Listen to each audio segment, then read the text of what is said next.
Et le sujet du jour que je vous propose, suite à l'augmentation annoncée du prix du gaz, nous force-t-on à passer à l'électrique? Alors oui, c'est un titre un peu provocateur. On va en parler avec Thierry Brosse, qui est spécialiste de la géopolitique du gaz et enseignant à Sciences Po Paris. Bonjour Monsieur Brosse. Bonjour. Je vais évidemment inviter tous ceux qui écoutent Sud Radio à 8h39 ce matin à ne pas hésiter à réagir, ne serait-ce que sur la page Facebook de Sud Radio. Je voudrais évidemment qu'on revienne sur ce qui s'est passé. C'est la 5e hausse du prix du gaz, quand même. On va être à 5,6% de plus dès le 1er septembre. Et pendant qu'on nous répète de tout électrifier, en fait, c'est bizarre. Les stocks européens, eux, sont bas. Alors, est-ce une coïncidence? Est-ce une stratégie? Qu'en dites-vous, Thierry Brosse? Alors d'abord, il faudrait effectivement avoir une stratégie d'électrifier, puisque la transition énergétique va vers de l'électrification. Mais il faut que cette électrification soit raisonnée, à bon marché, et aussi qu'elle se fasse avec des moyens décarbonés. Alors je vous donne un exemple. Le pays qui a le plus électrifié en ce moment, c'est la Chine. Mais la Chine fait son électricité à partir de charbon. Donc au niveau climat, ça n'a pas beaucoup d'intérêt. Pour nous, puisque vous évoquiez les prix du gaz augmentent. Malheureusement, ils vont continuer à augmenter parce que vous avez une guerre en Iran. Et vous avez donc le détroit d'Ormuz qui est fermé.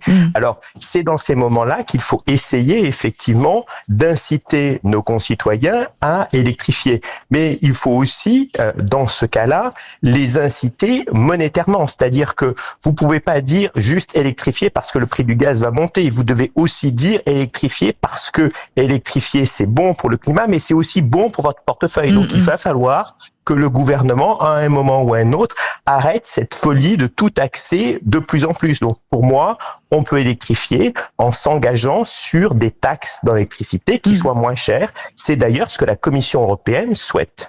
Et on est quand même, les stocks européens sont au plus bas depuis 2009. Vous parliez du détroit d'Ormuz. Il y avait aussi l'Ukraine qui a été tout de suite pointée du doigt quand elle s'est fait envahir par la Russie, et parce que c'était aussi l'une de nos poches de gaz européennes. Oui, alors vous aviez du gaz russe qui passait. Vous savez qu'on a décidé de s'en passer de ce gaz russe et que l'on va avoir des sanctions totales sur le gaz russe à l'horizon 2027. Donc ces conséquences, cette guerre en Ukraine et ce détroit d'Ormuz fermé font que malheureusement le prix du gaz risque d'augmenter cet hiver. Mais encore une fois, il ne faut pas juste dire aux Français électrifier parce que on a décidé, mais leur donner l'explication climatique et l'explication pour leur portefeuille, puisque c'est ça qui fait une transition énergétique ne se fera jamais par des bureaucrates dans un bureau. Une transition énergétique, elle se fera par des gens qui décident de choisir un moyen mieux qu'un autre. Et c'est comme ça d'ailleurs qu'on est arrivé, je dis toujours, l'huile de graisse de baleine que l'on utilisait au 19e siècle, on l'a arrêté d'utiliser parce que le kérosène, à partir de pétrole, c'est mieux, c'est tout. Donc la transition énergétique ne peut se faire qu'avec le consentement des populations, et le consentement des populations se fait par un attrait monétaire. Donc là, c'est pour vous dangereux de taxer le gaz comme on le fait actuellement? Pour moi, c'est dangereux de taxer trop l'électricité. Le gaz, le gouvernement a des problèmes de budget, donc je pense qu'il peut pas essayer de baisser les taxes. Mais il va falloir, sur les biens que l'on considère essentiels, sur l'électricité en particulier, essayer de diminuer les taxes. Je vous rappelle que les taxes sur une facture d'énergie, c'est plus de 20%, c'est de l'ordre de 30 à 40%.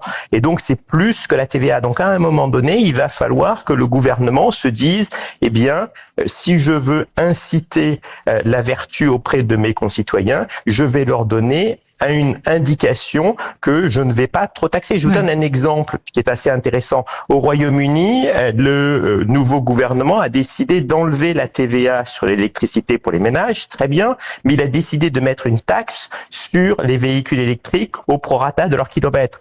Eh bien, c'est pas très bien ça. C'est clair. Donc il va falloir...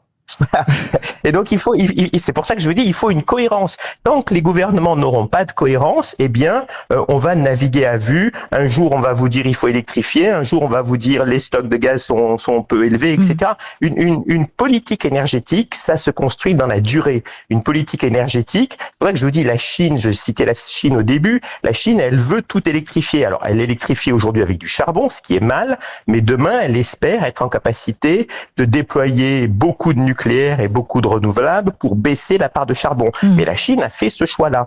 Nous, ça fait 10 ans, je vous rappelle que nous avons beaucoup d'électricité décarbonée et qu'on n'a pas beaucoup d'usages, parce que les usages de l'électricité ont baissé. Bien Donc, sûr. essayer d'inciter nos concitoyens à changer une chaudière à gaz contre une pompe à chaleur réversible, oui, mais encore une fois, il faut bien leur dire, demain, on va pas taxer l'électricité à des niveaux faramineux. Ouais, c'est ça, parce que on est un peu pris en otage, Thierry Brosse, quoi qu'il en soit.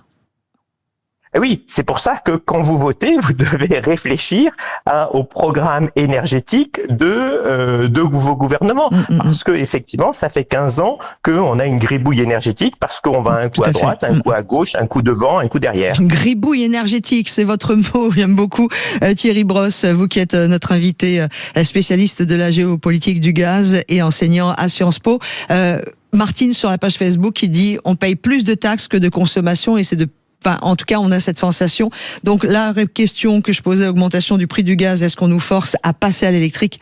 Non, mais vous nous expliquez qu'il va falloir faire très attention à toutes ces taxes, qu'elles soient sur l'électrique ou sur le gaz. Merci beaucoup d'avoir été avec nous sur Sud Radio, Thierry Brosse. Merci. Merci à vous et je vous souhaite un très très bon dimanche. Allez.